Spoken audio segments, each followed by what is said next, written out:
Hello বন্ধুরা, আসসালামু আলাইকুম। কেমন আছেন আপনারা সবাই? আশা করি আল্লাহর রহমতে অনেক অনেক ভালো আছেন। আমিও আপনাদের দোয়ায় অনেক ভালো আছি।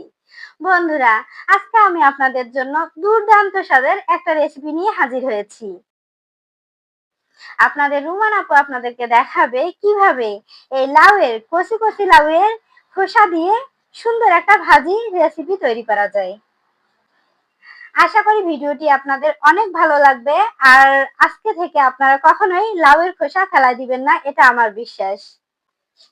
তো বন্ধুরা, চলো আজকে আমি এই রান্নাটি কিভাবে করতেছি সেটা A to Z তোমাদের সঙ্গে শেয়ার করি।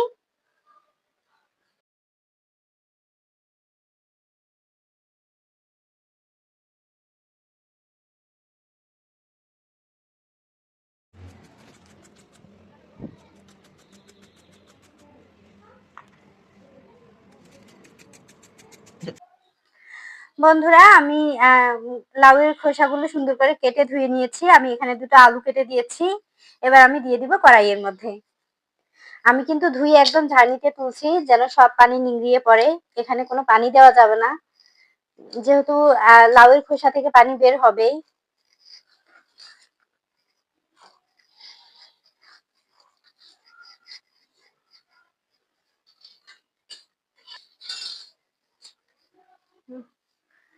দিয়ে দিলাম পরিমাণ মতো কাঁচামরিচ কুচি, পরিমাণ মতো রসুন কুচি, আর দিয়ে দিলাম কুচি করা পেঁয়াজ কুচি। আমি এগুলো আগেই করে রেখেছি। দিয়ে দিলাম স্বাদ মতো লবণ,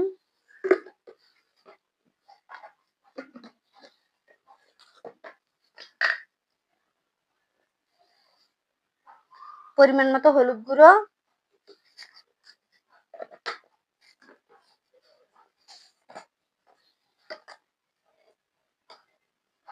একটু জিরা গুঁড়ো,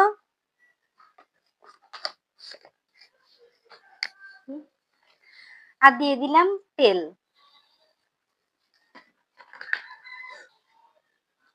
এবার সুন্দর করে সব উপকরণ একসঙ্গে নেড়ে চেড়ে দিতে হবে।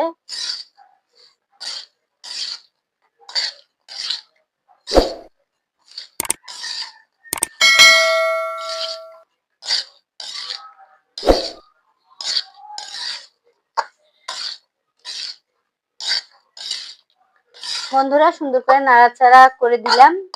এ পর্যায়ে ঢাকনা দিয়ে বসিয়ে দিব একদম চুলার উপরে। আমি আজকে রান্নাটা মাটির চুলায় করব।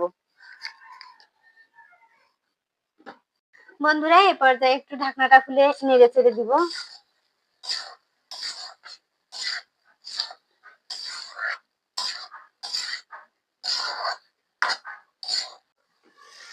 বন্ধুরা, একটু পর পর ঢাকনা খুলে হালকা হাতে একটু নেড়ে চেড়ে দিতে হবে যেন ভাজিটা সুন্দরভাবে ভাজা হয়ে যায়।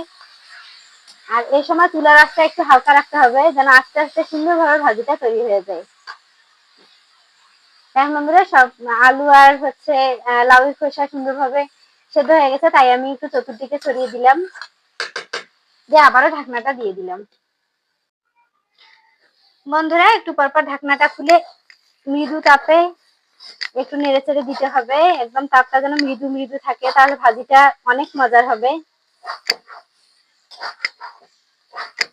আমি একটু পরপর একটু করে নেড়ে দিচ্ছি, দিয়ে আবার একটু চতুর্দিকে ছড়িয়ে ঢাকনা দিয়ে দিব।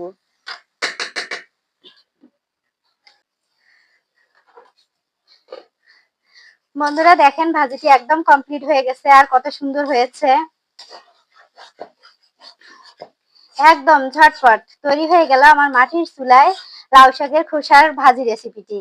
তো কেমন লাগলো আপনাদেরকে অবশ্যই কমেন্ট করে জানাতে ভুলবেন না কিন্তু।